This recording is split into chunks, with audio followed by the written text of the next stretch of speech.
আল্লাহু আকবার, আল্লাহু আকবার, লা ইলাহা ইল্লাল্লাহু, আল্লাহু আকবার, আল্লাহু আকবার, আল্লাহু আকবার, লিল্লাহিল হামদ।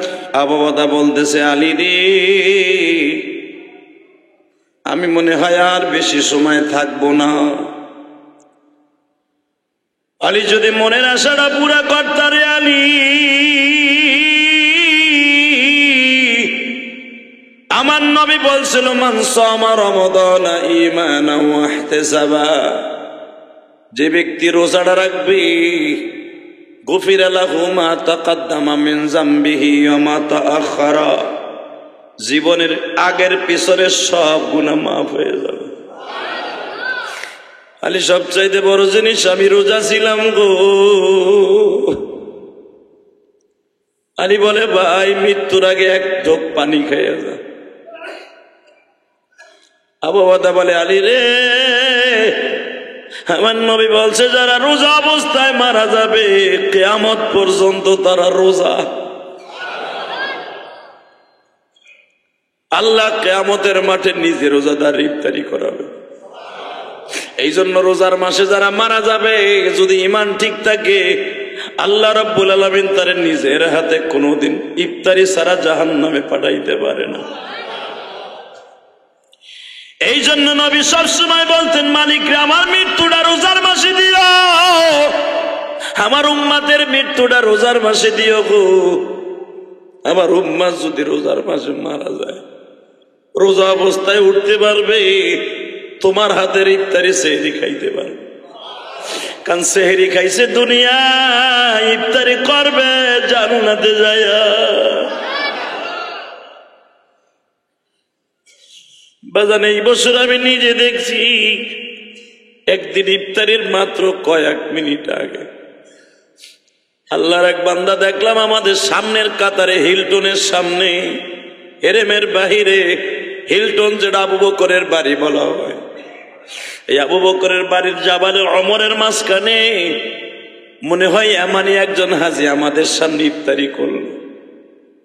মাগরিবের নামাজে ইফতারি শেষ করার পরে মাগরিবের নামাজে এক রাকাত শেষ হইল, দ্বিতীয় রাকাতে সেজদায় গেছে, আল্লাহর ওই পাগল আর উঠে না।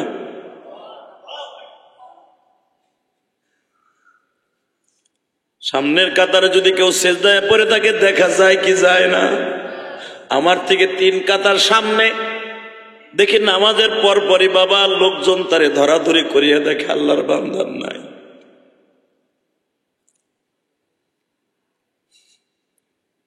আমি জিজ্ঞেস করলাম, এই লোকটাকে ইফতারি করছিল?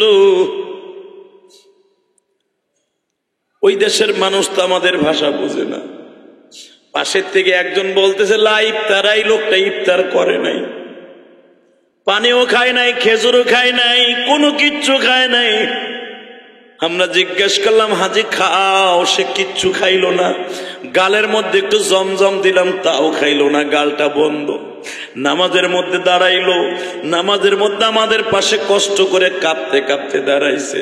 কিন্তু এই লোকটা বুঝতে পারছে নবীর হাদিস, আজরাইল আমার চোখের সামনে গো, আমি যদি রোজা অবস্থায় মারা যাই গো, আমার মালিক আমার জান্নাত ইফতারি করাবে।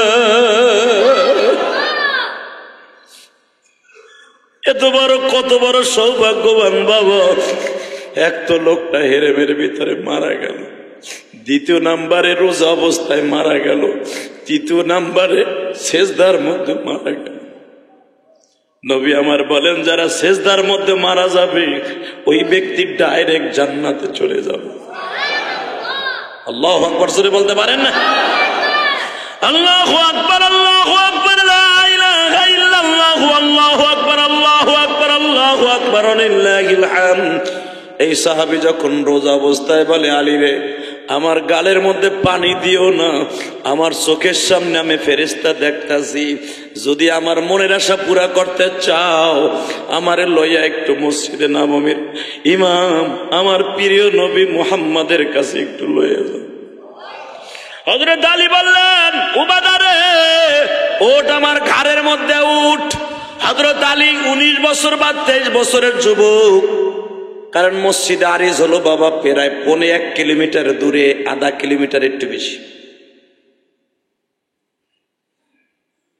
মসজিদে নববীর থেকে অর্থাৎ মসজিদে আরিজ থেকে বদরের মাঠ প্রায় 0.5 কিলোমিটারের উপরে। এই 0.5 কিলোমিটার উপরে হযরত আলী পাগলের মতো আবু বদর নিয়ে দৌড়াইতেছে, আর কাটা হাত দুইটা বাঁশের লাঠির মতো হামজা নিয়ে দৌড়াইতেছে। যুদ্ধের মাঠে হযরত ওমর নেতৃত্ব দিচ্ছে। হে বাজান রে, আবু জেহেল দাদা গতিতে বারবার আক্রমণ করতেছে। হযরত ওমর তার মামুর বিরুদ্ধে নেতৃত্ব দিচ্ছে। হযরত আবু বকর নবীর পাশে দাঁড়ানো। In the meantime Abu Bakr বলে, ইয়া রাসূলুল্লাহ, মনে হয় ফেরেশতা নাইমা গেছে, আপনার আর কাঁদতে হবে না, আপনার আর কাঁদতে হবে না, আমরা সবাই রোজা অবস্থায় মনে হয় বিজয় ঘোষণা এসে গেছে। নবী আমার দেখে সমস্ত বডিটা রক্তে লাল। হযরত আলীর সমস্ত বডিটা রক্তে লাল। নবী আমার মনে মনে ভাবছে, আমার আলীর মনে হয় গায়ে আঘাত লেগেছে। নবী আমার মোনাজাত ছেড়ে দিয়ে বলে, আলী রে, তোর কি গায়ে আঘাত লেগেছে? নবী গো, আমার আঘাত লাগে নাই, আমার ঘাড়ের পরে যারে দেখতেছেন তার ঘাড়ের পরে কোপ দিছে, হাত দুইটা কেটে পড়ে গেছে। নবী আমার বলে, দেরি করিস না। হযরত আলী বলে, ইয়া রাসূলুল্লাহ, আপনার এই সাহাবী কিন্তু রোজা অবস্থায় আছে। আরো জোরে বলেন, আরো জোরে। নবী আমার বলে, আলী রে, তাড়াতাড়ি করে রোজাদারকে সায়েমকে আমার রানের উপর শোয়ায় দে। সায়েম অর্থাৎ রোজাদার, আমার রানের পরে শোয়ায় দে। এটি কিন্তু প্রথম শহীদ, মারহাবা বলেন। যখন রানের পরে শোয়ায় দিছি, বিশ্ব নবীর এই পবিত্র ঠোঁট দুইটা আবু বকরের ঠোঁটের সাথে লাগাই দিছি। আলহামদুলিল্লাহ নাহমাদুহু ওয়া নাস্তাঈনুহু ওয়া নাস্তাগফিরুহু ওয়া নু'মিনু বিহি ওয়া নাতাওয়াক্কালু আলাইহি ওয়া নাউযু বিল্লাহি মিন শুরুরি আনফুসিনা ওয়া মিন সাইয়্যাতি আ'মালিনা। من يهده الله فلا مضل له ومن يضلله فلا هادي له. الذي أرسل رسوله بالهدى ودين الحق ليظهره على الدين كله وكفى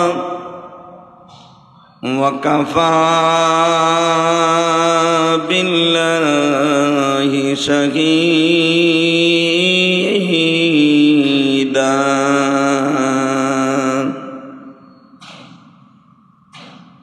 أما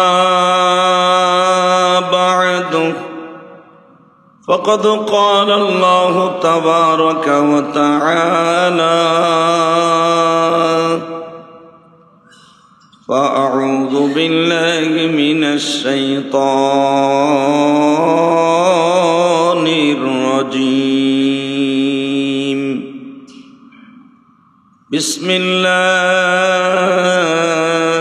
الرحمن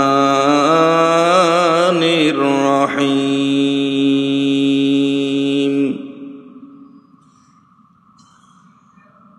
قد أفلح من تزكى وذكر اسم ربه فصلى بل تؤثرون الحياة الدنيا والآخرة خير وأبقى. إن الله وملائكته يصلون على النبي يا أيها الذين آمنوا صلوا عليه وسلموا تسليما. لا إله إلا الله.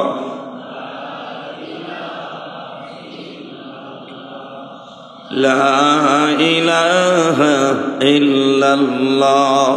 لا إله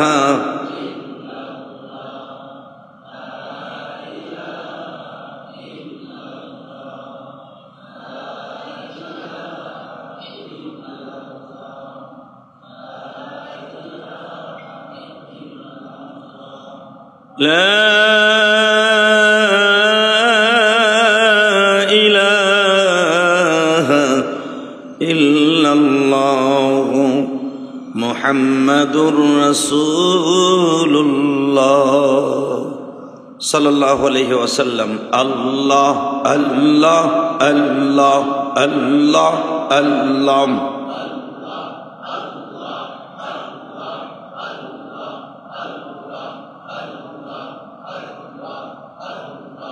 আল্লাহ আল্লাহ আল্লাহ আল্লাহ আল্লাহ আল্লাহ আল্লাহ আল্লাহ আল্লাহ আল্লাহ আল্লাহ। লা ইলাহা ইল্লাল্লাহ মুহাম্মাদুর রাসূলুল্লাহ।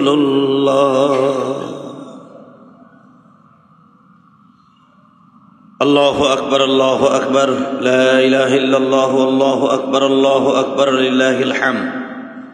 সমস্ত প্রশংসার মালিককে। ঘুম আসছে নাকি? গতকালকে এই টাইমে ঘুমাইছিলেন? ঘুম আসা স্বাভাবিক। একটা মাস নিয়ম ছিল একটা, ওইটাকে পরিবর্তন করে আবার আজ থেকে শুরু হলো আর একটা। কারণ সেহরি খাইয়া অধিকাংশ মানুষ ঘুমিয়েছিলেন, কথা ঠিক না? একটা মাস গাড়ির চাকা চলছে একভাবে, এখন চললো উল্টাভাবে। স্বাভাবিক ঘুম আসা স্বাভাবিক, কিন্তু ঘুম আসা যাবে না, কারণ এখন বেতন দিবে। আলহামদুলিল্লাহ বলেন। আল্লাহ বিশ্বনবী মুহাম্মদ রাসূলুল্লাহ সাল্লাল্লাহু আলাইহি সাল্লাম বলেন, ও সাহাবীরা, কেউ যদি একটা মাস চাকরি করে বেতন পাবে না? সাহাবা ইকরাম বললেন, অবশ্যই পাবে, অবশ্যই পাবে। বিশ্বনবী বললেন, রোজাদার একটা মাস আল্লাহর খেতে চাকরি করছে, আল্লাহকে সন্তুষ্ট করার জন্য মেহনত করেছে। দিনের বেলা সুবহে সাদেক থেকে নিয়ে সূর্য অস্তমতে পর্যন্ত আল্লাহর পাগলগুলো কিছু খায় নাই, আল্লাহকে সন্তুষ্ট করার জন্য অনেক কষ্টই করেছে। আল্লাহ রাব্বুল আলামিন তাদের সবাইকে ঈদুল ফিতরের দিনে, ঈদুল ফিতর অর্থাৎ ভেঙে ফেলা, বাঁকা জিনিসটা এতদিন সোজা করছে। ফেতরন, ফেতরন মানে ভেঙে ফেলা, অর্থাৎ ফাটায় দেয়া। আজ থেকে আর রোজা নাই, মিষ্টি দ্রব্য খাওয়ার মাধ্যমে, খেজুর খাওয়ার মাধ্যমে, কেউ কোনো কিছু খাওয়ার মাধ্যমে। ঈদুল ফিতরে আসার আগে মিষ্টি কোনো কিছু খাওয়ার মধ্যে খেজুর খাওয়া সুন্নাত। হয়তো অনেকে খেয়ে এসছেন, অনেকে হয়তো যাইয়া খাবেন। আসলে সুন্নাত হলো ঈদুল ফিতরের নামাজ পড়তে আসার আগে কোনো কিছু মিষ্টি দ্রব্য কিছু খেয়ে আসা। কারণ গতকালকে এই সময় আপনি খান নাই।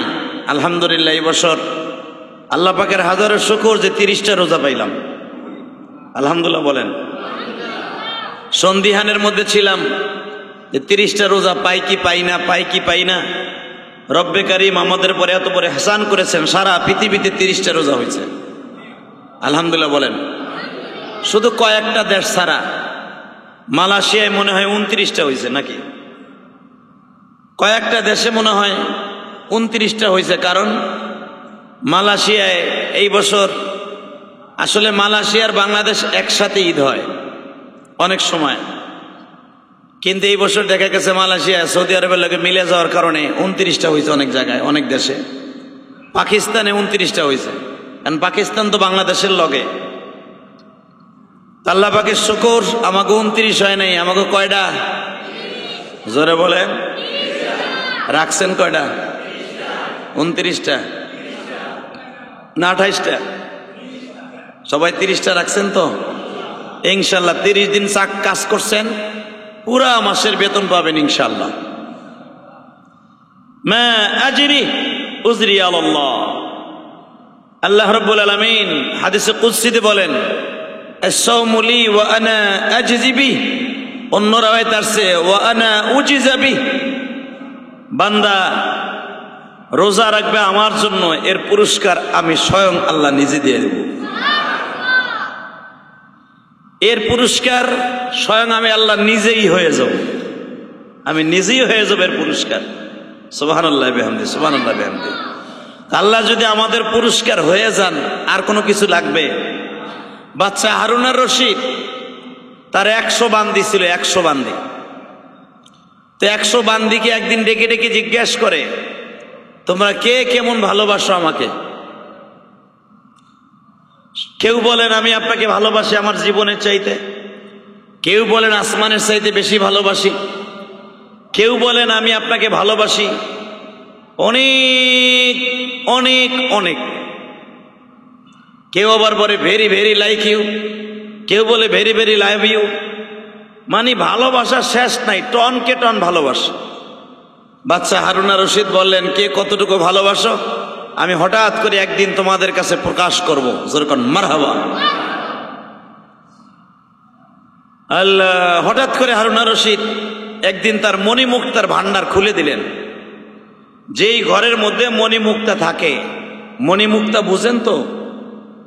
মুক্তা, এক খণ্ড মুক্তার দাম অনেক, মণিমুক্তার দাম অনেক। আর তদানীন্তনকালে মণিমুক্তাগুলো পিওর ছিল।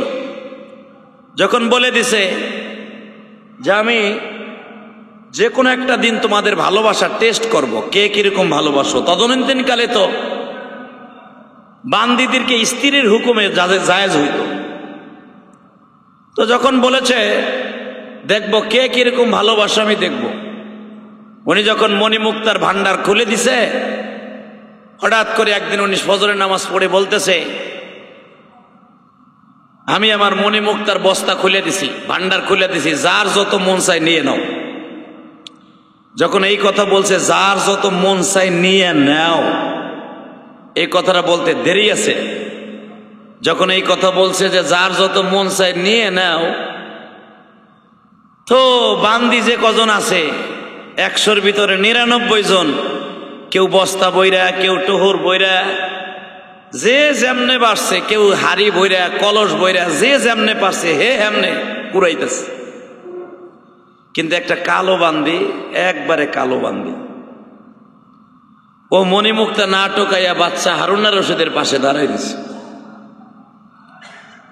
তা হারুন আর রশিদ বলতেছে, কিরে এ কাল্লি, এ কালির ঘরে কালি,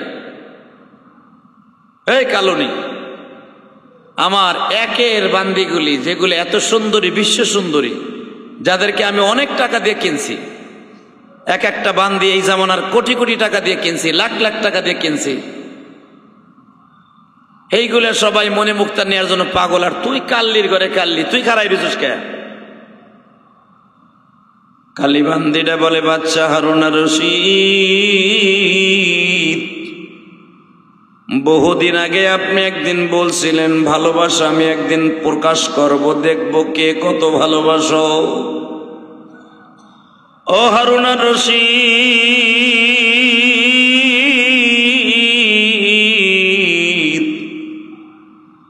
আমি তো মণিমুক্তারে ভালোবাসি না, আমি ভালোবাসি মণিমুক্তার মালিককে। মানে কি বলতে চাস? আরে মণিমুক্তা তো ওরা একদিন পেয়ে যাবে। আজকে ধনট্ট ভান্ডার খুলে দিয়েছেন, মণিমুক্তা ওরা আজকে নিয়ে যাবে। কিন্তু আমি যদি এই মণিমুক্তার মালিককে খুশি করতে পারি গো, পুরা সারা পৃথিবীটাই আমার দখলে। আরো জোরে বলতে পারলেন না? এই মণিমুক্তার বস্তা আপনি খুলে দিছেন, এই মণিমুক্তা হয়তো 5 মিনিট পরে, 2 মিনিট পরে বস্তা শেষ হয়ে যাবে। কিন্তু আমি যদি বাচ্চা হারুন আর রশিদরে ভালোবাসতে পারি গো, আমার সম্পদ কোনোদিন শেষ হবে না। সঙ্গে সঙ্গে 99টা বান্দিকে ডেকে ডেকে বলি, তাহলে বুঝিয়ালা তোরা এতদিন আমারে ভালোবাসছো আমার সম্পদের জন্য, আর অরিজিনাল ভালোবাসছে যদি কেউ ভালোবেসে থাকে কালো বান্দিটা। আল্লাহু আকবার। সমস্ত বান্দিগুলো আশ্চর্য হয়ে গেল, তুই ফাঁকে ছক্কা মেরে দিলি। কালো বান্দিটা বলে, বুন্ডারি, আমি তো বাচ্চা হারুন আর রশিদের সম্পদ দেখে ভালোবাসি নাই, আমি ভালোবাসছি, সে আমার মালিক, সে আমার মুনি। ভালো করে মনে রাখো, আল্লাহকে সন্তুষ্ট করার জন্য যারা 30টা রোজা রাখছেন গো বাবা, এই জন্য আল্লাহ বলছে আস-সাওমুলি ওয়া আনা আজিজিবি ওয়া আনা উজিজাবি। আমারে সন্তুষ্ট করার জন্য যারা 11টা মাস তোমাদের দিছিলাম বান্দা, একটা মাস শুধু আমার মোহাব্বতের জন্য, আমার প্রেমকে টেস্ট করার জন্য আমি দিছিলাম। আমারকে কতটুকু ভালোবাসে এটা প্রকাশ করার জন্য আমার ভালোবাসা প্রকাশ হয়ে গেছি। 11 মাস আমি তোমারে দিছিলাম, একটা মাস আমি শুধু আমার জন্য রাখছিলাম। আর আমি বলে দিয়েছিলাম আস-সাওমুলি ওয়া আনা উজিজাবি, যে আমার জন্য রোজা রাখবা সে আমারই ভালোবাসলা, তাদের পুরস্কার স্বয়ং আমি আল্লাহ হয়ে যাব। এই কথা বলার সঙ্গে সঙ্গে আমার বিশ্ব নবী বলে, ও সাহাবীরা, যারা আল্লাহকে জীবন দিয়ে ভালোবাসে ওই মানুষগুলা কোনোদিন রোজা একটা রোজাও ভেঙে ফেলতে পারে না। ঠিক না বে ঠিক? আমার ভাইরা, আমি জানি আপনাদের শরীরটা বড় দুর্বল হয়ে গেছে। 30 দিন রোজা রেখেছেন, এই 30টা রোজার বদলা আমার আল্লাহ 365 দিন রোজা রাখার সওয়াব দান করে দিয়েছে। রাসূল বলেন, কেউ যদি 30টা রোজা রাখে 365 দিন রোজা রাখার সওয়াব হয়ে যাবে। আরে আরো জোরে কর, আরো জোরে। ঘুমাইতেছেন কেন মিয়া? কি নিবেন তাহলে? আমি দেখতেছি জিমাইতেছেন ফার্মের মুরগির মতো। একটু পরে বাসায় যে ঘুমায়েন না, বাসায় যেয়ে তো আর ঘুমাবেন না, বাসায় যেয়ে তো বিভিন্ন কাজে ব্যস্ত থাকবেন।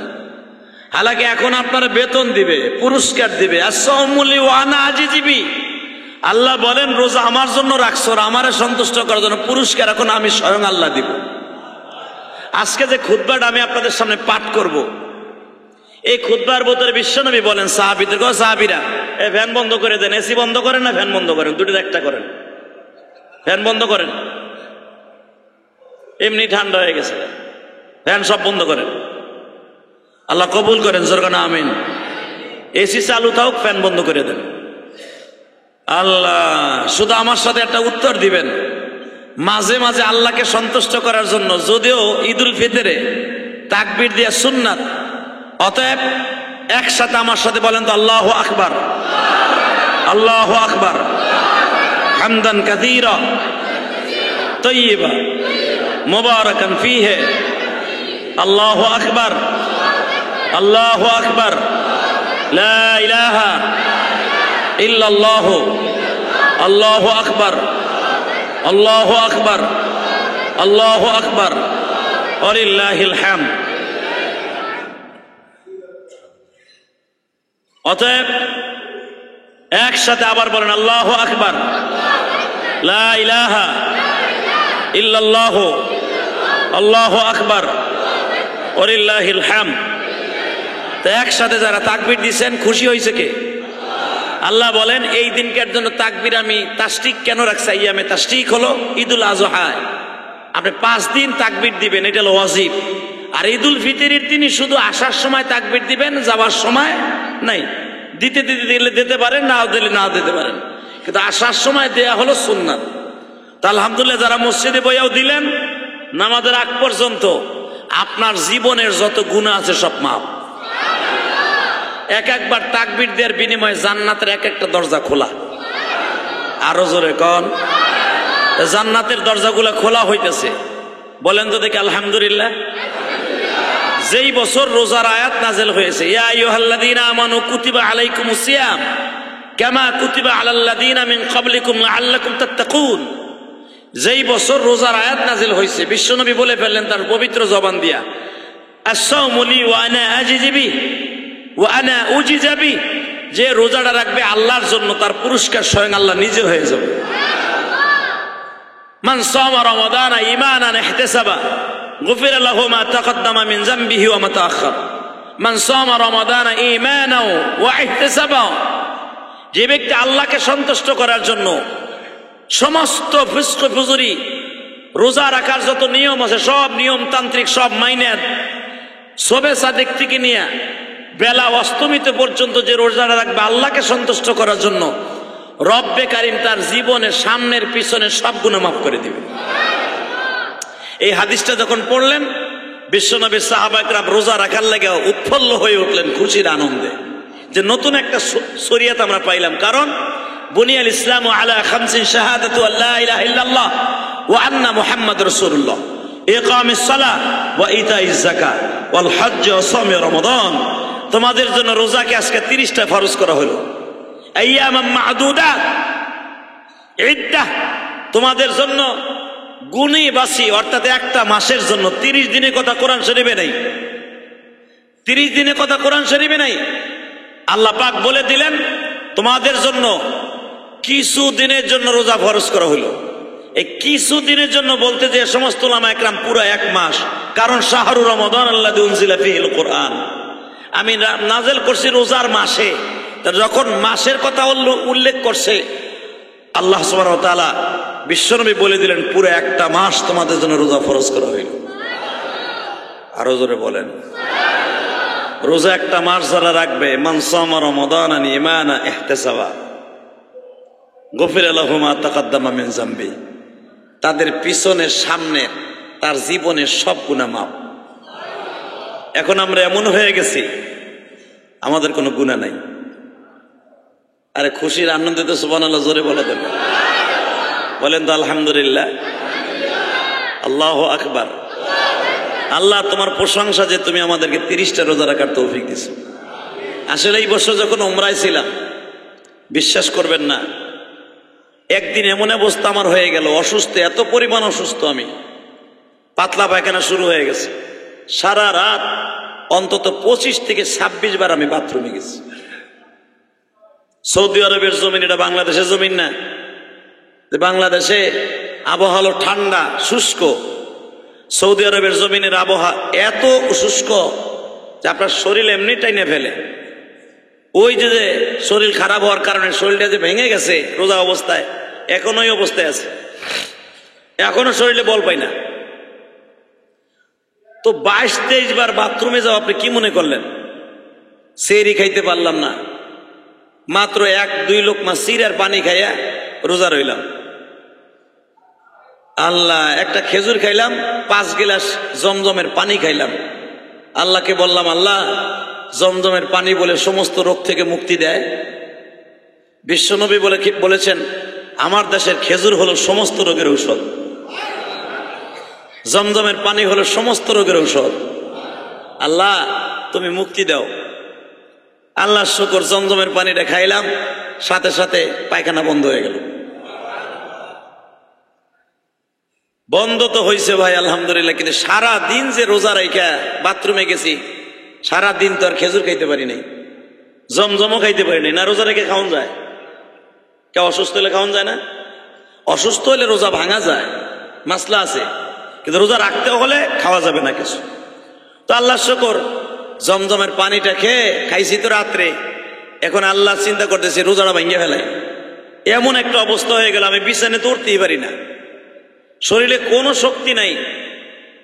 কিন্তু এমন একটা জায়গায় শুয়ে রয়েছে হোটেলে, আর আমার হোটেল ছিল একবারে হেরেমের কাছাকাছি, মানে হোটেল থেকে নামলেই নামাজ, এত কাছে হোটেল। আল্লাহ, কবুতরে যেখানে খাবার দেয় যারা গেছেন, একবারে মুখের হোটেলটা হলো আমার, 30 স্টারের হোটেল, অনেক ভালো সুন্দর হোটেল, আল্লাহ শুকর।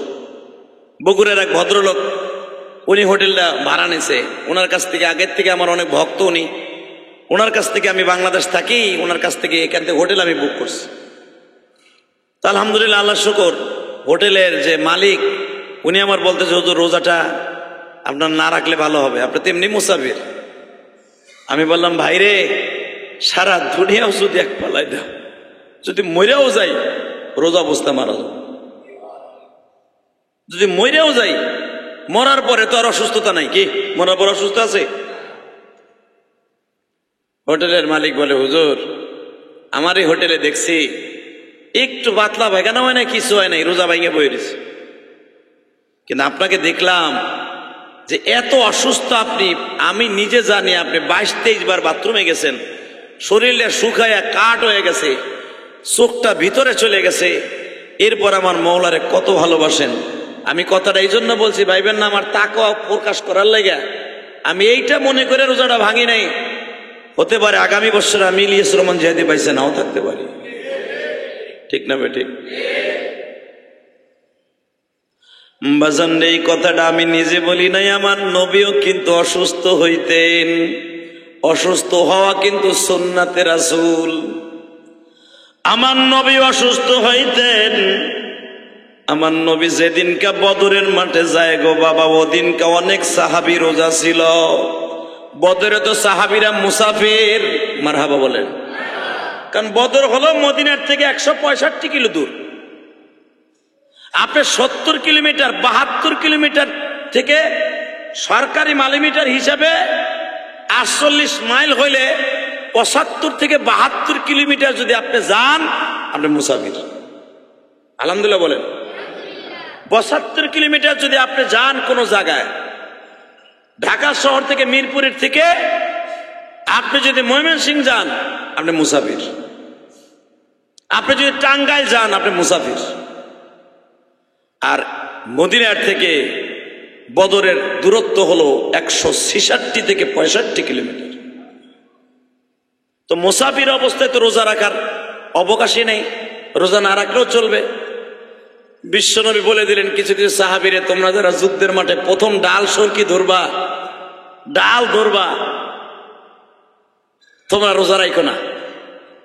তো অনেক সাহাবী তাকওয়া অর্জন করার জন্য সবাই বলে ফেলেন, ইয়া রাসূলুল্লাহ, আমরা দেখতেছি রোজা রাইখা যুদ্ধ করতে আরো শক্তি বেশি। আমার নবীও রোজা, আলহামদুলিল্লাহ বলেন। আবু বকরের রোজা। তো এই বছর যেই মসজিদের কাছে আমার নবী রোজা অবস্থায় তাবু করা হয়েছিল, ওই মসজিদটার নাম হলো মসজিদ আরিস। আলহামদুলিল্লাহ বলেন। মসজিদটার নাম কি? কইতে পারে না, নাম কি? আরিস। কি নাম বলেন? সবাই বলেন। আর এই মসজিদটা অনেক বরকতপূর্ণ মসজিদ মিয়া। এই মসজিদের সামনে আবু জেহেল খুশা থুয়া দিছে, আবু জেহেলের কবর এই মসজিদের সামনেই। জান তো আপনারা সবাই, আবু জেহেল আবু জেহেল সারা জীবন চিনেন, নাম শুনছেন। আবু জেহেলের কবরটা দেখতে মন চায় না মিয়া? যাবেন, টাকা খরচ করে যাবেন, বদরে যাবেন, দেখে আসবেন আবু জেহেলের কবর। আমার লগে যে হাজি গেছে মিরপুর থেকে, এই এক কাম করে থুয়েছে। সে প্রায় 20 কেজি এক ওজনের পাথর আবু জেহেলের কবরে মেরে থুয়েছে। আমি এত না করছি, মারিস না, তাই দৌড়ো। ও বলে আমার নবীরে মারার লেগে পাথর ধরছিল, ওর কবরে মেরে থুয়ে যায়। একটু পরে আরো কি করছে জানেন? আর এক হাজি, পাকিস্তানি হাজি, দেয় আবু জেহেলের পাশে, কবরের পাশে বসে প্রস্রাব করতেছে। নাউজুবিল্লাহ বললেন না? দুঃখে কলজা ফাইটে গেল। মানুষ ঘৃণা করে, কিন্তু প্রস্রাব আর পাথর দিয়ে তো ঘৃণা করতে কয় না। অধিকাংশ পাকিস্তানি, নাইজেরিয়ানের আবু জেহেলের কবরের পাশে প্রস্রাব করে। আল্লাহ, এটা কি নিন্দা জানানো হইতেছে? না, এটা গুনাহ হইতেছে। তো আমি আমার হাজিরে থামাইতে পারলাম না। কেবল মসজিদ আরিজের কাছে আমি দাঁড়াইছি, খালি বললাম, এই মসজিদের এখানে দাঁড়াই আমার নবী এইভাবে দোয়া করছিলেন রোজা অবস্থায়, 17ই রমজান। وَإِسْتَسْتَغِيثُونَ رَبَّكُمْ فَاسْتَجَابَ لَكُمْ أَنِّي مُمِدُّكُمْ بِأَلْفٍ مِّنَ الْمَلَائِكَةِ مُرْدِفِينَ। এ আল্লাহ, তোমার সাহায্য কো। তুমি না আমার আসার আগে কইছো, ওয়াইস্তাস্তাগীথুনা রাব্বাকুম, আপনার রবের প্রতি দৃঢ়তা ঠিক রাখবেন, বিআলফিম মিনাল মালাইকাতি মুরদিফিন, 1000 ফেরেশতা বাড়াবো। কই কই তোমার ফেরেশতা? তো যেই পাহাড়ে ফেরেশতা নামছিল, এই পাহাড়ের কাছে দাঁড়ায় আমি একটা লাইভ দিছিলাম, দেখবেন আপনি ইউটিউবে। এখনো পর্যন্ত 4500 ফিট উঁচা পাহাড়টা, কোনো পাথর নাই, পুরাটা সিলিটে বালি। এই সুবহানাল্লাহ জোরে কোন জানা? সেই বালুগুলা জানেন এত মিহিন। আমাদের দেশের লবণ আছে না, লবণ, টেস্টি লবণ, লবণের চাইতেও মিহিন, এত মিহিন। কিন্তু আমার দুঃখের বিষয়, এত বাতাস বদরে, বদরে কিন্তু সারা বছর বাতাস, 1 সেকেন্ডের জন্য ঝড় হাওয়া বন্ধ হয় না বদরের। আল্লাহ শুকর, 4500 ফিট উঁচা এই পাহাড়টা, লম্বা হলো 8.5 কিলোমিটার। কিন্তু পুরা পাহাড়টার মধ্যে একটা বালুর কণা বাতাসে উইড়া নিচে পড়ে না। সুবহানাল্লাহ, সিমাই খাওয়ার সময় যায় কইয়েন, একটা বালুর কণা 4500 ফিট উপরের থেকে নিচে পড়ে না। এই পাহাড়ের কাছে যাবেন, এখানে দাঁড়ালে শরীরটা ঝাঁকি মারে, আর জিব্রাইলের কদম যেখানে লাগায়া এই রমজান মাসের 17 রমজান নাম ছিল বি আলফিম মিনাল মালাইকাতি মুরদিফিন, এই জায়গাটা এখনো পর্যন্ত ওইভাবে পড়ে আছে। সুবহানাল্লাহ জোরে বলতে হবে। 4500 ফিট উপরে জিব্রাইলের কদম লাগাইলেন। জিব্রাইলের মাথা ছিল তখন আসমানে, পা ছিল জমিনে। 1000 ফেরেশতা নিয়ে জমিনে নামছে বদরে, এই পাহাড়ের উপরে। এখন আপনাদের প্রশ্ন আসতে পারে, জিব্রাইলের মাথা যদি আসমানে থাকে, জমিনে পা থাকে, তাহলে বাকি যে 999 জন, 1000 যখন কোরআনে কইছে 1000 পাঠাইছে, তো 1000-এর মধ্যে 999 জন হেরাও কি জিব্রাইলের মতো লম্বা না? জিব্রাইলের মতো লম্বা সবাইরে পাঠান নাই। সাহাবীদের কোয়ালিটিতে মানুষের ভেষে ফেরেশতাগুলো পাঠাইছে। এই ফেরেশতাগুলো দেখছে একজন সাহাবী, জোরকান মারহাবা। সেই সাহাবীর নাম হলো আবু উবাদা। নাম কি? জোরে কোন নাম কি? বদরের ভিতরে 14 জন সাহাবী দেখবেন শাহাদাতের সুধা পান করছে। এই 14 জন সাহাবীর নাম নেম প্লেটে বদরের শহীদায়ে বদর এখানে লেখা আছে 14 জনের নাম। করে আর কান্দে 14 জন সাহাবীর কবরের পাশে দাঁড়ায়। কবরের কাছে তো যেতে পারে না, ওই নেম প্লেট যেখানে 14 জন সাহাবীর নাম লেখা এখানে দাঁড়ায় কান্দে। এখানেতে পিছনে তাকাইলে আবু জাহেলের কবর। তো আল্লাহ, একজন সাহাবী হঠাৎ করে বিশ্বনবী বদরের প্রান্তরে 3 জন সাহাবীকে নিযুক্ত করে ফেললেন। আমার সাথে ফেরেশতা যে আওয়াজ দিয়া আমার আল্লাহকে খুশি করছিলেন, ওই আওয়াজটা এখন আপনার আমি রোজার মাঠে ঈদের নামাজ পড়তে আইসা ওই আওয়াজটা দিব। বলেন তো আল্লাহু আকবার। আরো জোরে বলতে হবে। তো ওই সাহাবী অসুস্থ, যেই সাহাবী ফেরেশতা দেখতেছে, জিব্রাইলে দেখতেছে, আর 999 জন ফেরেশতাও দেখতেছে। সে অসুস্থ অবস্থায় বলতেছে আল্লাহু আকবার, আল্লাহু আকবার, আল্লাহু আকবার, আল্লাহু আকবার, হামদান কাসীরা, হামদান কাসীরা, হামদান কাসীরা, উনজুর নাজরাল মালাইকা। আমি আমার চোখের মধ্যে ফেরেশতা দেখতেছি। এতদিন শুধু শুনছি ফেরেশতা ফেরেশতা, আজকে আমি চোখে দেখতেছি। তখন এই সাহাবীটা হযরত আলীর রানের উপর শুয়েছিলেন। যদি কেন আলীর রানে কেন শোয়া? কারণ আছে তো। 3 জনকে আমার নবী বদরে প্রথম এই বদরে মাঠে পাঠাইছিলেন। একজন হলো হামজা, 2 নম্বরে হযরত আলী, 3 নম্বরে হইতেছে এই আবু উবাদা।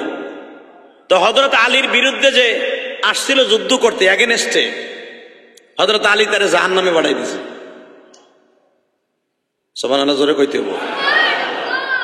হামজার বিরুদ্ধে যে উতবা আসছিল, হামজা ওরে জাহান্নামে পাঠাইছে।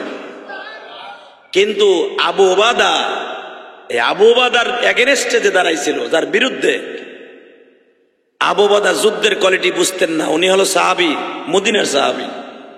আর মক্কাওয়ালারা তো সেই জন্মের পরের থেকে যুদ্ধ করেনেওয়ালা। মক্কার প্রথা ছিল তদানীন্তন কালে আমাদের দেশে যেরকম ভাবে পোলা ফোটার আগেই, স্কুল কলেজে দেওয়ার আগেই পোলার হাতে একটা জিনিস আমরা ধরাই দেই, সেটা হলো অ্যান্ড্রয়েড সেট, মোবাইল। হ্যাঁ, কথা কর না কেন? পোলার চোখ ফোড়ে নাই, চাবায় খাইতেও পারে না, 1.5 বছর বয়স, এই পোলা মোবাইল চালাইতারে, কার্টুন দেখে, কার্টুন গেমস খেলে। কথা কর না কেন? 1 বছরের পোলার কাছ থেকে মোবাইল সরাই ফেলে সে কান্দে। আবার মোবাইলটা ধরাই দিলে হে ঠাইমে যায়। আমরা যদি মোবাইল ধরাই দেই, তদানীন্তন কালে ফোটার পরের থেকে নিয়ে 1 বছর পরের থেকে নিয়েই ওই জামানায় তরবারি হাতে দিয়ে দিত। হাসান হোসাইন 8 বছর বয়সে 10 জন মানুষের সাথে একা বসতে পারত। সুবহানাল্লাহ, আরো জোরে কোন। 8 বছর বয়সে 4 হাত পায়ে মারতে পারতো হযরত হাসান। হাদিসের কথা। তো ওই জামানায় মক্কাওয়ালারা জন্মের পরের থেকে আমরা দেই মোবাইল আর তারা দেয় তরবারি। তো আলহামদুলিল্লাহ আলী তো জন্মের পরের থেকে যুদ্ধ জানে, হামজা তো আগের থেকেই 1 নাম্বার যুদ্ধওয়ালা। সুবহানাল্লাহ বিহামদি, সুবহানাল্লাহ বিহামদি, সুবহানাল্লাহ বিহামদি। হযরত হামজার হাতের মধ্যে এমন তীক্ষ্ণ, এত তীক্ষ্ণ নিশানা ছিল, হামজা যদি বলতো যে আমি অমক লোকের চোখটা খামু, ঠিক যেখানে টার্গেট করতেন, হামজার হাতে এত এত তীর ছিল, এত নিশানা অনুপাতে উনি কাজ করতে পারতেন যে আমি ওরে কোপ দেব 2 ঘাড়ে মাঝখানে, ফাওকাল আনাক কোরআনে আসছে। হামজা বলে আমি 2 ঘাড়ে মাঝখানে কোপ দিব, ঠিক যেখানে বলতেন চুল পরিমাণে দিক সেদিক হতো না, ওইখানেই লাগতো। হামজা এত ট্রেনিং প্রাপ্ত ছিল। তা হামজার বিরুদ্ধে যে ছিল ওরে জাহান্নামে পাঠাইছে। কিন্তু আবু বকর তো মদিনার মানুষ, খেটে খাওয়া মানুষ, যুদ্ধ তেমন উঠে পারে নাই। উতবার ছেলে ওলীদের বিরুদ্ধে দাঁড়াইছিল, ওলীদ তার এমন জোরে আঘাত করেছে, এক কোবে এ হাতটা কেটে পড়ে গেছে। আবার ডাইন হাত দিয়ে বাম হাত দিয়ে তরবারি ধরছে, এই পাশে কোপ দিছে, এই হাতটা কেটে পড়ে গেছে। হয়তো আলী দূরের থেকে দেখলেন, আমরা আসলাম 3 জন, 3 জনের মধ্যে একজন এরকম হয়ে যাবে, হতে পারে না। ওরে যেমনে হোক ওর মনের আশা পুরা করতে হবে। মাত্র 23 বছর বয়স আলীর, মারহাবা বলেন। কয় বছর? কেউ বলেন 23, কেউ বলেন 19।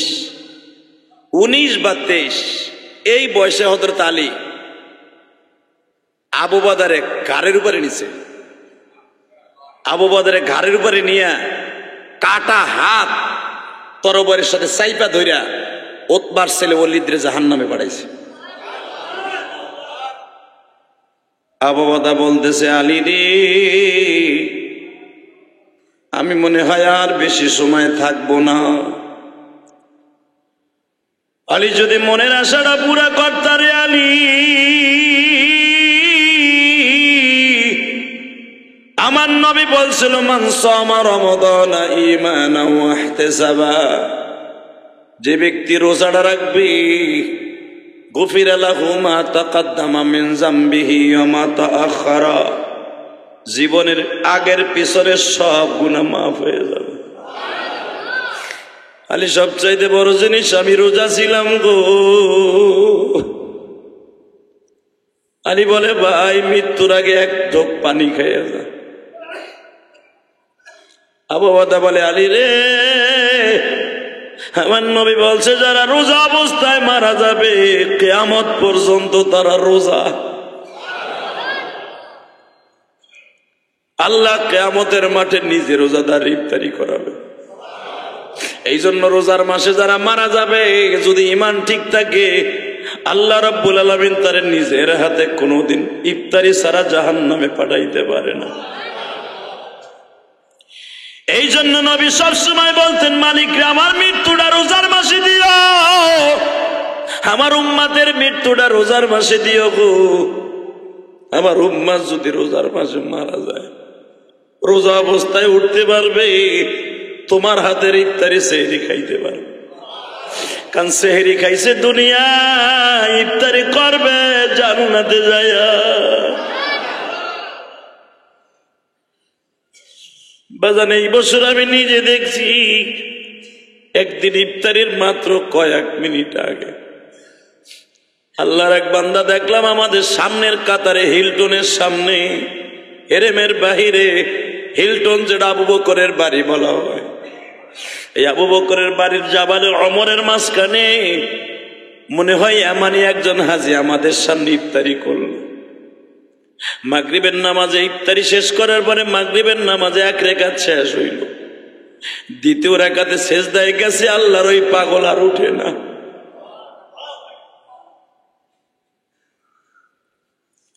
সামনের কাতারে যদি কেউ সেজদায় পড়ে থাকে, দেখা যায় কি যায় না? আমার থেকে 3 কাতার সামনে দেখি নামাজের পরপরই বাবা লোকজন তারে ধরাধরি করিয়া দেখে আল্লাহর বান্দার নাই।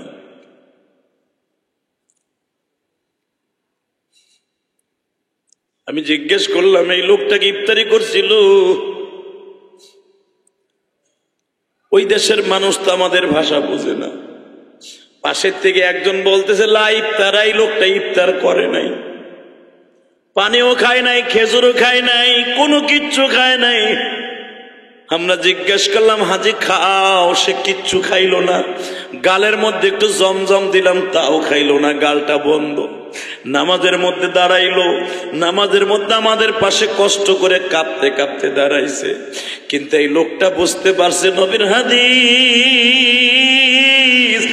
আজরাইল আমার চোখের সামনে গো, আমি যদি রোজা অবস্থায় মারা যাই গো,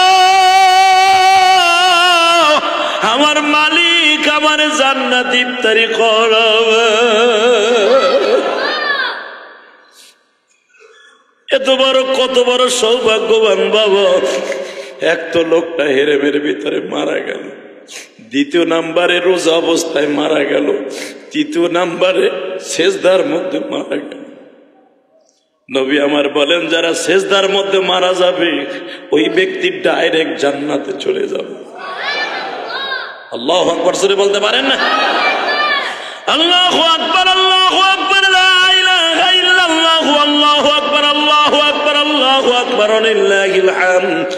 এই সাহাবী যখন রোজা অবস্থায় বলে, আলী রে আমার গালের মধ্যে পানি দিও না, আমার চোখের সামনে আমি ফেরেশতা দেখতাছি, যদি আমার মনের আশা পুরা করতে চাও আমারে লইয়া একটু মসজিদে নববীর ইমাম আমার প্রিয় নবী মুহাম্মাদের কাছে একটু লইয়া যাও। হযরত আলী বললেন, উবাদা রে ওঠ, আমার ঘাড়ের মধ্যে উঠ। হযরত আলী 19 বছর বা 23 বছরের যুবক। কারণ মসজিদ আরিজ হলো বাবা প্রায় 1.25 কিলোমিটার দূরে, আধা কিলোমিটার একটু বেশি। মসজিদ নববীর থেকে অর্থাৎ মসজিদ আরিজ থেকে বদরের মাঠ প্রায় আধা কিলোমিটারের উপরে। এই আধা কিলোমিটার উপরে হযরত আলী পাগলের মতো আবু বদর নিয়ে দৌড়াইতেছে, আর কাটা হাত দুইটা বাঁশের লাঠির মতো হামজা নিয়ে দৌড়াইতেছে। যুদ্ধের মাঠে হযরত ওমর নেতৃত্ব দিচ্ছে। হে বাজান রে, আবু জেহেল দাদা গতিতে বারবার আক্রমণ করতেছে। হযরত ওমর তার মামুর বিরুদ্ধে নেতৃত্ব দিচ্ছে, হযরত আবু বকর নবীর পাশে দাঁড়ানো। In the meantime Abu Bakr বলে, ইয়া রাসূলুল্লাহ মনে হয় ফেরেশতা নাইমা গেছে, আপনার আর কাঁদতে হবে না, আপনার আর কাঁদতে হবে না, আমরা সবাই রোজা অবস্থায় মনে হয় বিজয় ঘোষণা এসে গেছে। নবী আমার দেখে সমস্ত বডিটা রক্তে লাল। হযরত আলীর সমস্ত বডিটা রক্তে লাল। নবী আমার মনে মনে ভাবছে আমার আলীর মনে হয় গায়ে আঘাত লেগেছে। নবী আমার মোনাজাত ছেড়ে দিয়ে বলে, আলী রে তোর কি গায়ে আঘাত লেগেছে? নবী গো আমার আঘাত লাগে নাই, আমার ঘাড়ের পরে যারে দেখতেছেন তার ঘাড়ের পরে কোপ দিছে, হাত দুইটা কেটে পড়ে গেছে। নবী আমার বলে, দেরি করিস না। হযরত আলী বলে, ইয়া রাসূলুল্লাহ আপনার এই সাহাবী কিন্তু রোজা অবস্থায় আছে। আরো জোরে বলেন, আরো জোরে। নবী আমার বলে, আলী রে তাড়াতাড়ি করে রোজাদারকে সায়েমকে আমার রানের উপর শোয়ায় দে। সায়েম অর্থাৎ রোজাদার আমার রানের পরে শোয়ায় দে। এইটাই কিন্তু প্রথম শহীদ, মারহাবা বলেন। যখন রানের পরে শোয়ায় দিছি, বিশ্ব নবীর এই পবিত্র ঠোঁট দুইটা আবু বকরের ঠোঁটের সাথে লাগাই দিছি। আমার নবী আবু বকর গালের মধ্যে অক্সিজেন দিতেছে, কেন এইখানে যে কোপটা দিছে এইখান দিয়ে বাতাস বের হয়ে যাইতেছে। নবী বাম হাত দিয়ে রক্তটা চাইপা ধরলেন, এই জবান দিয়া নবীর ঠোঁট দিয়ে অক্সিজেন দিতেছে, ফু দিতেছে। এই জন্য দেখবেন যদি কোনো মানুষ স্ট্রোক করতে যায় বুকের মধ্যে চাপ দেয়, গালের মধ্যে ফু দেয়, কারণ এটা রাসূলের সুন্নাত। এটা তো বৈজ্ঞানিক ভাবে দেয়, জোরে জোরে চাপ দেয়, গালের মধ্যে ফু দেয়। আর বিশ্বনবী অক্সিজেন দিতেছে তার জবান দিয়া। পৃথিবীর শ্রেষ্ঠ অক্সিজেন ম্যান নবী আমার নিজের ঠোঁট দিয়ে আবু বকর গালের মধ্যে ফু দিতেছে। আবু বকর বলে, ইয়া রাসূলুল্লাহ জীবনে খালি ফেরেশতার নাম শুনছি, দেখি নাই আমার চোখে ফেরেশতা দেখতেছে। নবী জিবরাইল নামে গেছে। নবী আমার মুস্কি যদি বলে, আবু বকর আমিও দেখছি ফেরেশতা নামে গেছে, কিন্তু যাইবার আগে একটা কথা বল, আমার সাহাবীরা কি বিজয় হবে কি? শহীদ হওয়ার আগে আবু বকর বলে, ইয়া রাসূলুল্লাহ আমার চোখে দেখতাছি বদরের মাঠ সাহাবীদের দখলে। নবী আপনি টেনশন করিয়েন না, বদরের মাঠে সাহাবীদের পালাভারি, ফেরেশতারা মায় শুরু হয়ে গেছে। আমার নবী বলে, আবু বাদারে মৃত্যুর আগে কোনো কিছু মনে চাই কিনা বইলা যা।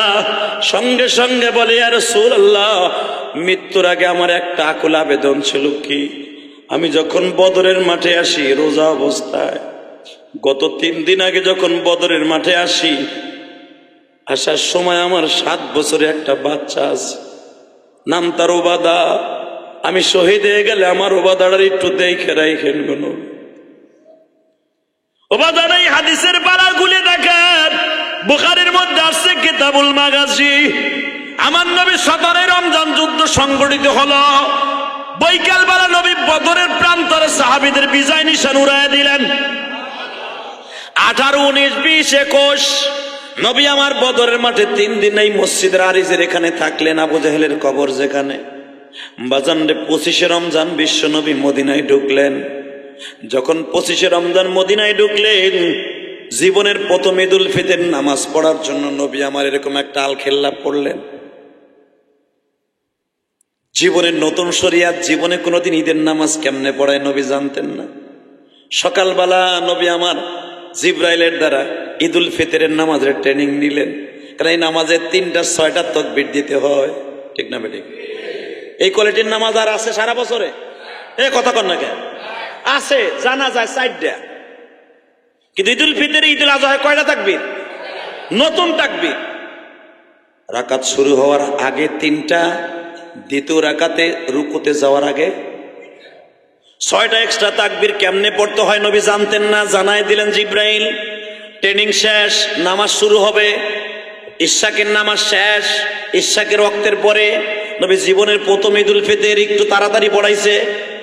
সাহাবীদের বলে দিলেন, ফজরের পর পরে তোমরা চলে আসবা, বেলা ওঠার পরে শবে সাদেক শেষ হওয়ার পরে ঈদুল ফিতর হবে। বাজানরে যখন ঈদুল ফিতর পড়ানোর জন্য নবী মেম্বারে কদম দিবে, হঠাৎ করে আবু বকর বলে, ইয়া রাসূলুল্লাহ, একজন সাহাবী মাত্র বয়স 7 বছর, সে আপনার সাথে কি জানি বলবে, যদি একটু আসতেন গো নবী। আমার নবী বলে, তুমি তার একটু বুঝ দিয়া দাও। সঙ্গে সঙ্গে বলে, ইয়া রাসূলুল্লাহ, আমি তার অনেক বোঝাবার চেষ্টা করছি কিন্তু বুঝে না। বারবার সে হাজার হাজার সাহাবীর মধ্যে বলে, হাজার হাজার মহিলা পুরুষ চলে আসছে ঈদের নামাজের মধ্যে। বিশ্বনবী বললেন, মহিলারা সাইড হয়ে যান, আপনাদের জন্য ঈদের নামাজ না। আল্লাহু আকবার বলেন। আপনারা আসছেন ভালো কথা, কিন্তু ফজরের জামাতের মতো ঈদের নামাজ না। আপনারা ঈদের জামাত মহিলা এবং গোলাম, এদের জন্য ঈদের নামাজ না, মুসাফিরদের জন্য ঈদের নামাজ না। আপনারা সাইড হয়ে যান। এই কথাগুলো বলতে দেরি আছে, মহিলারা সাইড হয়ে গেল। বাজানরে বিশ্বনবী বললেন, কি আমার জন্য পাগল হয়ে ছুটে আসছে। সঙ্গে সঙ্গে বলে, হুজুর এই ছেলেটা আপনারা কি বলবে শুনেন। নবী আমার বলে, কি ব্যাপার বাবা, তুই আমার সাথে কি বলবি, এখন তুই ঈদের নামাজ পড়াবো। ওই সাহাবী, ছোট্ট সাহাবী, চোখ মুছে আর বলে, নবী গো, 12ই রমজান আমার বাবারে লয়ে গেলেন, 12ই রমজান বদরে লয়ে গেলেন, 25 রমজান আপনি আসলেন, বদরের গনিমতের মাল আপনি সবার ঘরে ঘরে বন্টন করে দিলেন। সবাই গনিমতের মালগুলা বাজারে বিক্রি করিয়া ঈদের বাজার করলো। সবাই আনন্দে চিত্তে নতুন জামা পরিধান করে আজকে ঈদের নামাজ পড়তে আসছে গো নবী। কিন্তু একবারও কি মনে রাখছেন, আমি এতিম, আমি সেই ওবাদা। তুমি কোন ওবাদা? আমি সেই ওবাদা। আমি আমার বাবাকে বদরে বিদায় দেওয়ার সময় বলছিলাম, বাবা গো, তুমি যাইতেছো, আমার জন্য কি লয়ে আসবা? আমার বাবা আমারে বারবার বলছিল আমি মজা লয়ে আসবো, কিন্তু আমার বাবা তো আসলো না। সবার বাবা আসলো, আমার বাবা আসলো না। আমার নবী আর চোখে পানি রাখতে পারলেন না। নবী আমার বললেন, বড় গলায় সবাইরে বলিয়া দাও, জীবনের প্রথম ঈদুল ফিতরের জামাত আরো 1.5 ঘন্টা দেরি হবে। সঙ্গে সঙ্গে বললেন, কেন গো নবী? সব কেন প্রশ্নের উত্তর হয় না। ওবাদারে কোলের মধ্যে নিয়ে নবী ঘাড়ে উঠাইলেন, আল খেল্লার মধ্যে চেপে ধরে বললেন, ওবাদারে তোর জীবনের কোন কোন আশা আছে? নবী, আমারে কেউ পাঞ্জাবি কিনে দেয় নাই গো, সবার বাপ পাঞ্জাবি কিনে দিছে। আমার বাবা পাঞ্জাবি কিনে দেয় নাই, আমি আমার বাবার একমাত্র সন্তান ছিলাম গো। আমি আমার বাবার বুকের মধ্যে মাথা দিয়ে ঘুমাইতাম। নবী আমার বলে, আমি তোর কি দিয়ে সান্ত্বনা দিব? পাঞ্জাবির দোকানওয়ালা, আমার উপাদাসী কয়টা পাঞ্জাবি চাবে সবগুলো দিয়ে দিবা। বাবা দাই পাঞ্জাবিটা পছন্দ হয়েছে, হ্যাঁ। পায়জামাটা পছন্দ হয়েছে, হ্যাঁ। নবী যে রঙের আল খেল্লা পড়লেন, ওবাদারের সেই রঙের আল খেল্লা কিনে দিলেন। নবী যেইভাবে এই বেরিটা পড়লেন, ওবাদারের সেই বেরিটা কিনে দিলেন। নবী যেই রঙের রুমাল পরলেন, ওই রঙের রুমাল কিনে দিলেন। নবী যেই রঙের স্যান্ডেল পরতেন, ওই রঙের স্যান্ডেল কিনে দিলেন। বিশ্বনবী বলেন, ওবাদারে দেখতো তোর রঙে আমি রঙিন হয়েছি কিনা। ওবাদা বলে, নবী গো, আপনার আমি তো একরকম হয়ে গেছি। নবী আমার বললেন, আর একটা রঙে রং বানায় দেই রে, আজ থেকে তুই আমার সন্তান, আমি তোর বাবা। আমার ফাতেমা তোর বোন, আমার আয়েশা তোর মা। বাজান রে, বিশ্ব নবী দুই গালে দুই চুমা খায়। চুমা খাইয়া ওবাদারে বাম পাশে বসাইয়া বিশ্ব নবী ঈদের খুতবা দেয়। যখন বলছে, ও সাহাবীরা, আমি নবী তোমাদের গতকালকে ঈদুল ফিতরের নামাজের নিয়ম বলে দিছিলাম। তোমাদের বলছিলাম যেই রাস্তা দিয়ে আসবা আর এক রাস্তা দিয়ে যাবা। এই ওবাদার মতো অনেক এতিম রাস্তার পাশে পড়ে আছে। তোমরা যেই রাস্তা দিয়ে আসছো, এতিমদের হাতে সদকা করে গেছো। যাইবার সময় মসজিদে নববীর যেই দরজা দিয়ে ঢুকছো, দেখবেন মসজিদে নববীর মধ্যে দুইটা দরজা, সদর দুইটা দরজা বাবা। যেখানে ছাতি ফোটে, এখানে দেখবেন এখনো দুইটা দরজা। বাজান রে, এক দরজা দিয়ে নবী ঢুকতেন, আর এক দরজা দিয়ে বের হইতেন। আমার মুসল্লি ভাইরা, আপনার তো মনে আছে আপনি মসজিদে নামো, এই মসজিদের কোন দরজা দিয়ে ঢুকছেন, আর এক দরজা দিয়ে বের হবেন। যেই রাস্তা দিয়ে আসছেন, আর এক রাস্তা দিয়ে একটু ঘুরিয়ে যাবেন। রাস্তাঘাটে কত এতিম ছেলেরা দাঁড়ায় রয়েছে। আপনার ভাতিজা, আপনার ভাগিনী, আপনার এতিম ভাতিজাটা, আর বুকটা ভাইরা দেখেন গো, কত জনের বাবার সাথে ঈদ করতে আসলো, ওর কবলের মধ্যে বাবার আদর জুটে নাই। ওরে যদি আপনি বুকের মধ্যে নিয়ে একটু আদর দিয়ে দেন গো, আমার বিশ্বনবীর সাথে আপনার জান্নাত হয়ে যাবে। আর সৎকার তারাবতুল বালা, আপনি যত বেশি দান করবেন, আপনার জীবনে সব বালাগুলো দূর হয়ে যাবে। আর সৎকা করার, ফেতের করার, যাদের পরে যাকাত ফরজ, তাদের উপরে ফেতরা ফরজ, ফেতরা ওয়াজিব। অতএব মেহরবানি করে যারা এখানে আসছেন, আর মাত্র 10 মিনিট বাকি আছে, এখনো যারা রাস্তাঘাটে ঘোরাফেরা করছেন, সকলের প্রতি আমার দাবি থাকবে, জাস্ট 8টায় আমি কাতার সোজা করতে বলবো। অতএব আপনি মনে মনে ভাবতেছেন, জামাটা পরতাছেন, আলমারিতে বউরে কইছেন আতরটা দে, আবার স্যান্ডেলটা বাইর কর, আপনি বাসাতে সিঁড়ি গুনে গুনে নামতাছেন, মনে হয় আধা ঘন্টা দেরি হবে না। এই 4 বছরের ভিতরে আমি দেরি করার চেষ্টা করি নাই, আজকেও দেরি হবে না। জাস্ট 8টায়, মসজিদের ঘড়ির 8টায় যখন বেজে যাবে, কাতার সোজা করতে বলে দিব। এখনো যারা সময় আছে, অতি তাড়াতাড়ি মসজিদের উপরে 2তলা 3তলায় চলে যান। আল্লাহ আমাদের তৌফিক দিক। জোরে করে আমিন, জোরে করে আল্লাহু আকবার, আল্লাহু আকবার, আল্লাহু আকবার, লা ইলাহা ইল্লাল্লাহ, আল্লাহু আকবার, আল্লাহু আকবার, ওয়ালিল্লাহিল হামদ। বাজানরে তলে বোঝেন, কারো কারো জন্য ঈদের দিন হলো খুশির দিন, কারো কারো ঈদের দিন হলো খুশির দিন, কারো কারো ঈদের দিন হলো দুঃখের দিন। ঠিক না বেঠিক? এটা তো নবীর জীবনেই প্রথম 2টা ভাগ হয়ে গেল। যেই 14 জন সাহাবী শহীদ হয়ে গেছে, এই সাহাবীদের মধ্যে একজনের নাম ছিল মুআজ ইবনে আফরা। এর ভাইটার সাথে ছিল মুআব্বিস। এও যখন ঈদের মাঠে উপস্থিত হয়েছে, বিশ্বনবী বারবার বলতেছে, মুহাফিজ রে, ভাইয়ের কথা কি বারবার মনে পড়ে যায়। 14 জন সাহাবীকে নবী বললেন, কার কার বাবা মারা গেছে, কার কার ভাই মারা গেছে।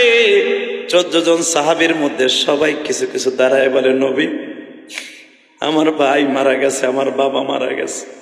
নবী আমার বললেন, তোমাদের জন্য খুশির ঈদ, এদের জন্য দুঃখের ঈদ। এরা আত্মীয় স্বজন জীবনে পাইল না, আজকে আমার কলিজার টুকরা মুসল্লি ভাইরা, আমি জানি আপনি আজকে পুরস্কার নেয়ার জন্য ঈদের মাঠে আসছেন।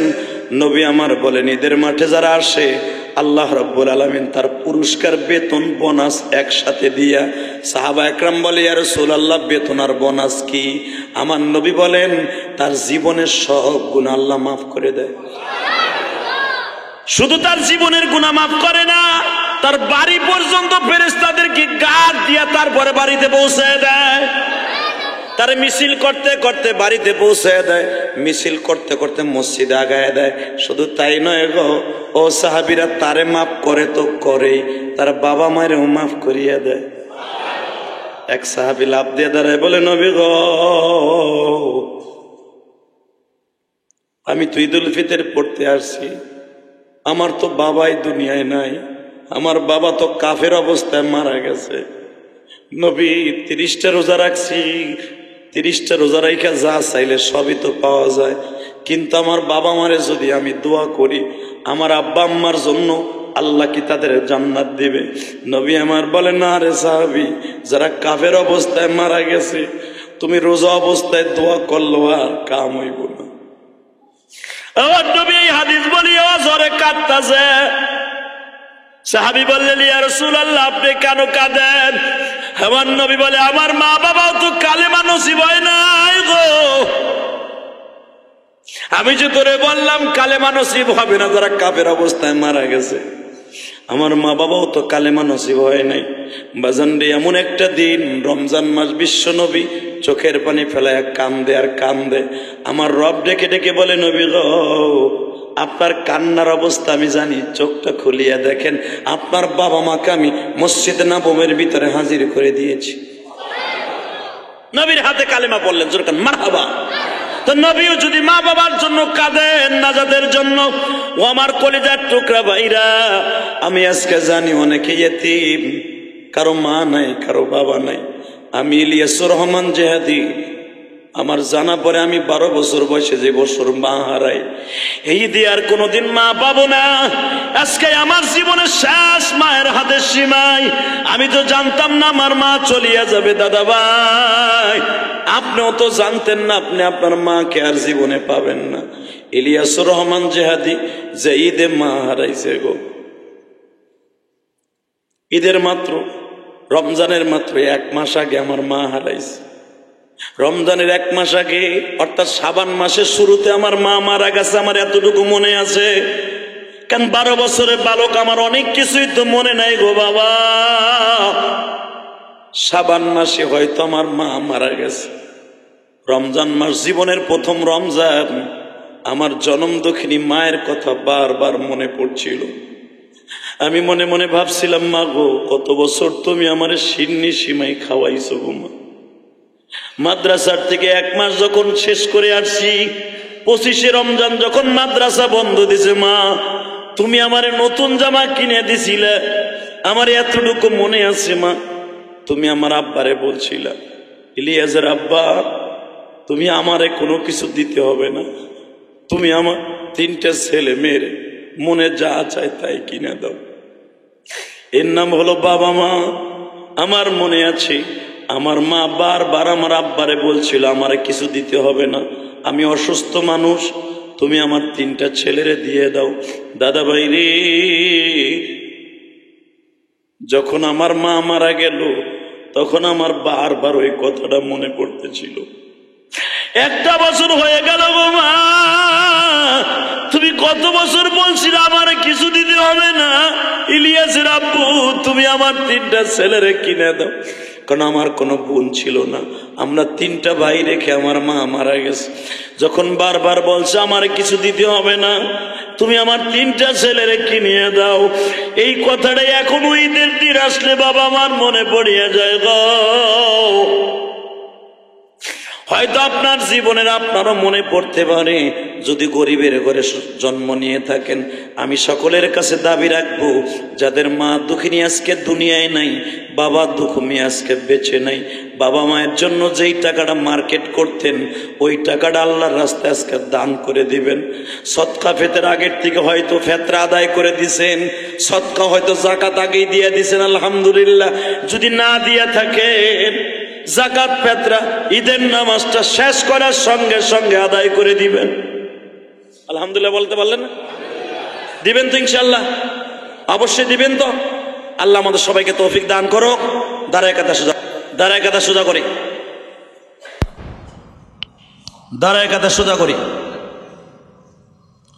দাঁড়ায় কাতা সোজা করি। ভাই ভিতরে আসেন, ভিতরে লোক লাগবে, সামনে আগে আসেন, ভিতরে লোক লাগবে। কাতার সোজা করি, কাতার সোজা করি, কাতার সোজা করি, সামনে লোক লাগবে। এখানে ধনী গরিব কোনো ভেদাভেদ নেই, ধনী গরিব কোনো ভেদাভেদ নেই। সবার পাশে সবাই চেপে চেপে দাঁড়ান। এসির মধ্যে যারা দাঁড়াইছেন ঠান্ডা আছে, চাইপে চেপে দাঁড়ান। আর একজন ভিতরে ঢুকান, আর একজন ভিতরে ঢুকাই দেন, আর একজন ঢুকাই দেন। হ্যাঁ, কাতার সোজা করেন, আরো আসেন।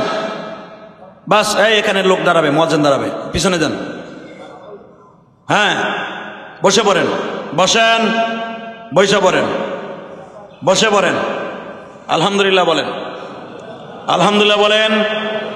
নামাজে দাঁড়ায় যাব, আর মাত্র 1 থেকে 1.5 মিনিট বাকি আছে আমার ঘড়িতে। অতএব এখন আপনাদের সামনে আমি আপনাদের নামাজের নিয়মটা বলবো, এর ভিতরেই আলহামদুলিল্লাহ আপনাদের সামনে মসজিদের ব্যাগটা যাবে। সকলের কাছে আমার দাবি থাকবে, এরপরে মসজিদের উন্নয়নের জন্য নীল ব্যাগটা যাবে, নীল বর্ণের, যেটা জুমার দিন উঠাই। বলবে যে মসজিদে কে দান করবেন? ভাই, আমার নবীতে বলছে সদকা ফেতরের দিন দান করতে হবে মায়ের জন্য, মা দুঃখিনীর জন্য। রোজাটা আজকে ভালো হয়েছে, 30টা রোজা রাখছেন, খুশির বিষয়। কিছু টাকা, 500, 1000, 2000, 5000 টাকা, খুশির আনন্দে যে 30টা রোজা রাখতে পারছে, আলহামদুলিল্লাহ, আলহামদুলিল্লাহ। আমার জীবনে 30টা রোজা, খুশি হয়ে মসজিদে প্রথম ব্যাগে দিবেন।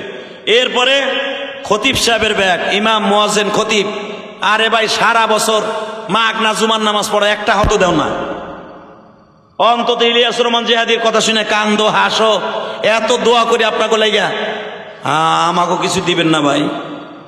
লাল বলের যে ব্যাগটা আছে, কিছু দিয়ে না আমার আজকে, আমি প্রাণ খুলে দোয়া করবো। আমি হয়তো দেখবো না, আল্লাহ তো দেখবো। যারা দিবেন 500 টাকার নোটটা, লাল না কোনটা? ও মাদ্রাসার লালটা, জায়গা মাদ্রাসা বেশি, সাদাটা হলো আমার, ইমাম, মুয়াজ্জিন, খাদেম সবাই মিলে। অতএব সাদাটা হলো আমার। বলবে খতিব সাহেবের, ভাই আমার পিছনে সারাটা বছর নামাজ পড়ছেন, 1-2টা ঈদই তো চাই আপনার কাছে।